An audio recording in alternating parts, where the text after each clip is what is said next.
오늘 하세나 본문은 욥기 34장 1절에서 15절까지의 말씀입니다. 엘리후가 욥의 세 친구에게 말하였다.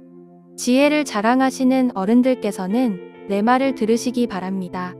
아는 것이 많다고 자부하시는 세 분께서 내게 귀를 기울여 주시기 바랍니다. 어른들께서는 음식을 맛만 보시고도 그 음식이 좋은 음식인지 아닌지를 아십니다. 그러나 지혜의 말씀은 들으시고도 잘 깨닫지 못하시는 것 같습니다. 이제는 우리 모두가 무엇이 옳은 것인지를 알아보고 진정한 선을 함께 이룩하여 볼 수 있기를 바랍니다. 욥 어른은 이렇게 주장하십니다. 나는 옳게 살았는데도 하나님은 나의 옳음을 옳게 여기지 않으신다. 또 욥 어른은 내가 옳으면서도 어찌 옳지 않다고 거짓말을 할 수 있겠느냐? 나는 심하게 상처를 입었다. 그러나 나는 죄가 없다 하고 말씀하십니다. 도대체 욥 어른과 같은 사람이 또 어디에 있겠습니까? 그는 하나님을 조롱하는 말을 물 마시듯 하고 있지 않습니까?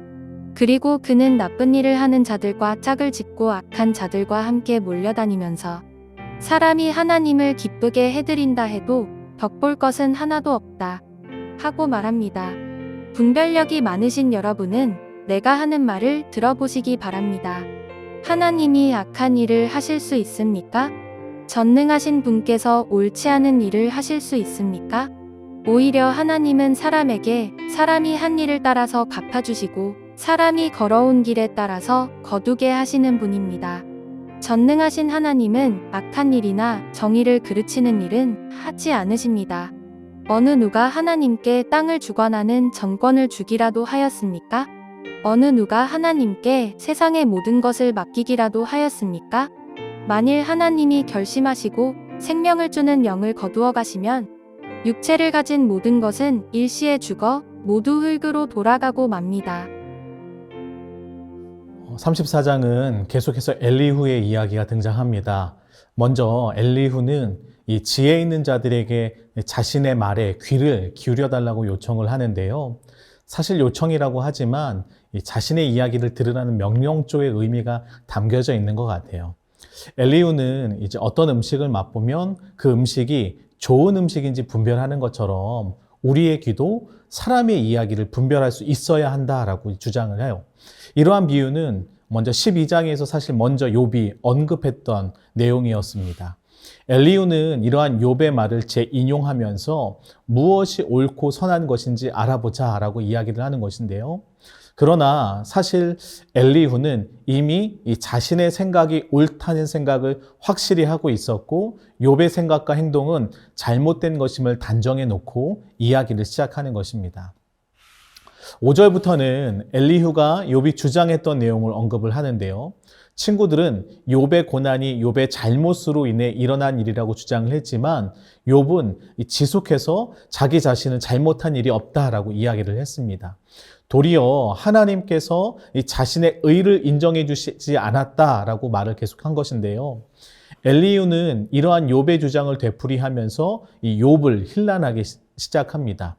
도대체 욥과 같은 사람이 세상 천지에 어디 있겠냐고 하면서 욥이 하나님을 조롱하는 말을 듣고 물 마시듯이 하고 있고 그리고 엘리후는 욥의 행동 거지까지 비판을 하기 시작을 하는데요.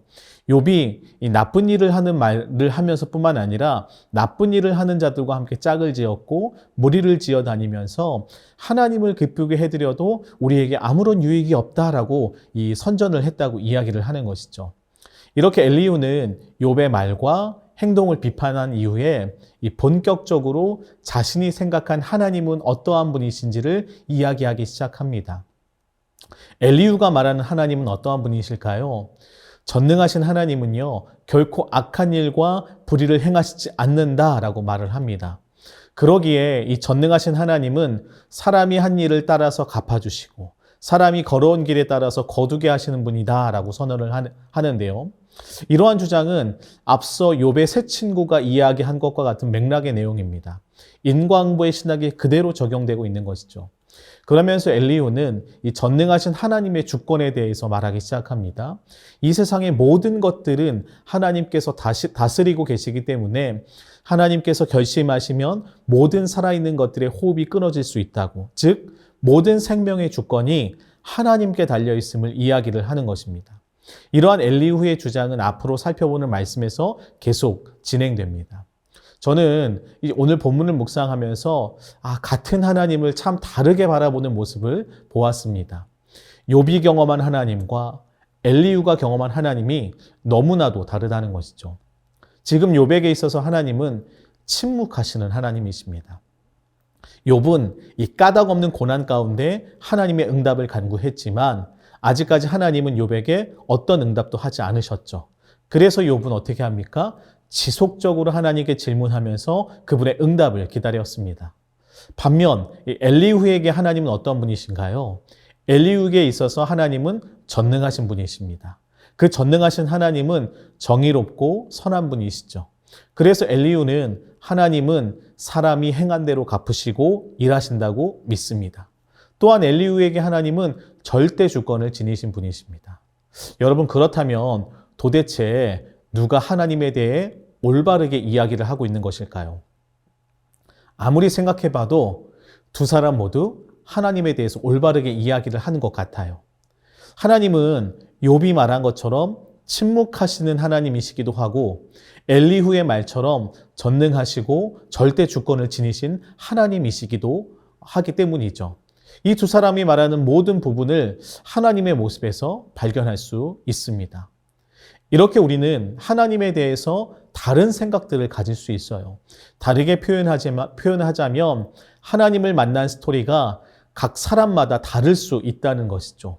누군가 내가 만난 하나님과 다른 하나님을 이야기한다고 해서 그래서 그 사람이 만난 하나님이 잘못되었다고 우리는 무조건적으로 판단하거나 평가해서는 안 되는 것입니다.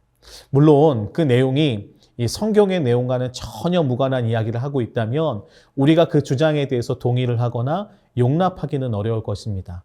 그러나 이 성경이라는 건강한 틀 안에서 다양한 이야기들을 경험한 내용들이라면 서로가 만난 하나님과의 이야기들을 존중할 필요는 있다는 것이죠. 오늘 논쟁에서 엘리후는요, 이러한 점을 놓치고 말았어요. 욥이 자신의 의로움에 대해서 일관되게 주장을 한 것은 맞습니다. 그러나 욥은 결코 나쁜 일을 하는 자들과 짝을 짓고 몰려다니지 않았고요. 사람이 하나님을 기쁘게 해드린다고 해도 아무런 유익이 없다는 말을 하지도 않았어요. 이것은 엘리후가 사실은 자신의 주장을 관철시키기 위해서 사실을 왜곡한 것이라고 할 수 있는 것이죠. 결국 이러한 왜곡은요, 욥의 인격을 향한 공격이자 모독이라고 할 수 있습니다. 욥에게 상처를 주는 행동을 지금 엘리후가 하고 있는 것이죠. 우리는 다양한 생각과 환경 속에서 살아가면서 하나님을 만납니다. 같은 말씀이라도 다양한 묵상을 하는 것처럼 우리는 그렇게 하나님을 알아갈 수 있는 것이죠.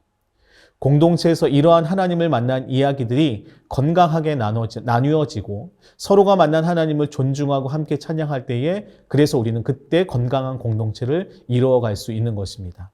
우리 공동체에서 서로 다른 신앙의 모습과 색채를 지니고 있더라도 서로가 만난 하나님의 이야기를 존중하는, 즉 서로를 존중하는 나눔이 많아졌으면 좋겠습니다. 그래서 모일 때마다 다채로운 하나님의 이야기가 풍성해져서 우리 모두가 하나님을 더욱더 알아가는 그 풍성함이 넘쳐나기를 소망합니다. 오늘의 아시조는 엘리베이터 대신 계단을 이용하는 것입니다. 계단을 이용하게 되면 에너지를 절감할 수 있고 이산화탄소량도 줄일 수 있습니다. 오늘의 아시조 함께 하시죠.